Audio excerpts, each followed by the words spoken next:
ఈ స్వచ్ఛాంధ్ర కార్పొరేషన్ ద్వారా ఆంధ్ర రాష్ట్రంలో స్వచ్ఛమైన రాష్ట్రాన్ని చేయాలని ముఖ్యమంత్రి గారు ఇచ్చిన నిర్దేశంతో ఈరోజు ఈ రాష్ట్రంలో మున్సిపల్ శాఖ వచ్చేస్తుంది.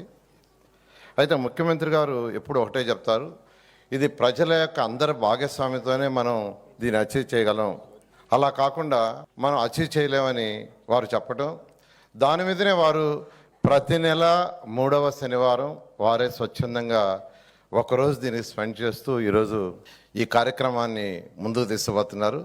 ముఖ్య ఉద్దేశం ఏంటంటే ప్రజలందరికీ అవేర్నెస్ని క్రియేట్ చేయాలనే ఉద్దేశంతో గత సంవత్సరం అక్టోబర్ 2వ తేదీ మచిలీపట్నంలో ఈ కార్యక్రమం చేసేటప్పుడు ఆ రోజు ఎంత లెగసీ ఈ రాష్ట్రంలో ఉందని అడిగారు. 85 లక్షలు ఉందని చెప్పడం జరిగింది. ఆ రోజు అక్కడే సభలోనే నన్ను అడిగారు, ఎంత పీరియడ్ ఇది కంప్లీట్ చేస్తారంటే 2-3 సంవత్సరాలు పూర్తవుతుంది నేను చెప్పడం.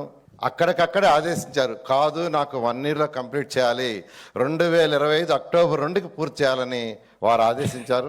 వారి ఆదేశం ప్రకారం ఈరోజు ఈ మున్సిపల్ శాఖలో కానీ ఉన్న అందరూ ప్రతి ఒక్కరూ కష్టపడి అక్టోబర్ 2వ తేదీ కంటే 15 రోజుల ముందు కంప్లీట్ చేసాం సార్ ఈ యొక్క 85 లక్షల టన్నుల్ని. ఇది గ్రౌండ్ లెవెల్ వరకు ఎస్టిమేట్ చేసింది. గ్రౌండ్ లెవెల్ కంటే ఇంకా కింద 1 feet 2 feet కొన్ని ఉంది.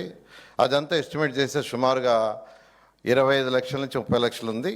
దాన్ని కూడా వేగవంతంగా మొదలుపెట్టాం. ఎటువంటి పరిస్థితుల్లో కూడా ఇదంతా 31st డిసెంబర్ లోపల ఈ రాష్ట్రంలో ఎక్కడ కూడా లెగసీ అనేది అంటే గ్రౌండ్ లెవెల్లో కింద ఉన్నా కానీ అది కూడా లేకుండా చేస్తామని ఈ సందర్భంగా తెలియజేస్తున్నాను. గత ప్రభుత్వం అయితే చెత్త పన్ను కలెక్ట్ చేసింది కానీ ఆ చెత్తని ఆ చెత్తని అంటే వదిలేసిపోయింది.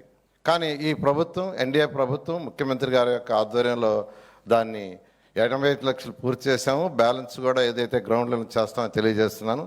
అదేవిధంగా ఏ సిటీ అయినా సిటీలో ఉన్న ప్రజలైనా కోరుకునేది ఏంటంటే ఫస్ట్ సాలిడ్ వేస్ట్ ఇంట్లో నుంచి కానీ ఆఫీసుల నుంచి కానీ లేదా స్కూల్స్ నుంచి కానీ లేదా హోటల్స్ నుంచి కానీ వచ్చే చెత్తని ఏ రోజుకి ఆ రోజు క్లీన్ చేయాలని కోరుకుంటారు. అదేవిధంగా లిక్విడ్ వేస్ట్ అంటే యూజ్డ్ వాటర్ ఏదైతే ఉందో బాత్రూములు కానీ టాయిలెట్స్లో కానీ కిచెన్ నుంచి కానీ వచ్చే వాటర్ ఏ రోజుకి ఆ రోజు దాన్ని ట్రీట్ చేసి బయటికి పంపించాలని కోరుకుంటారు.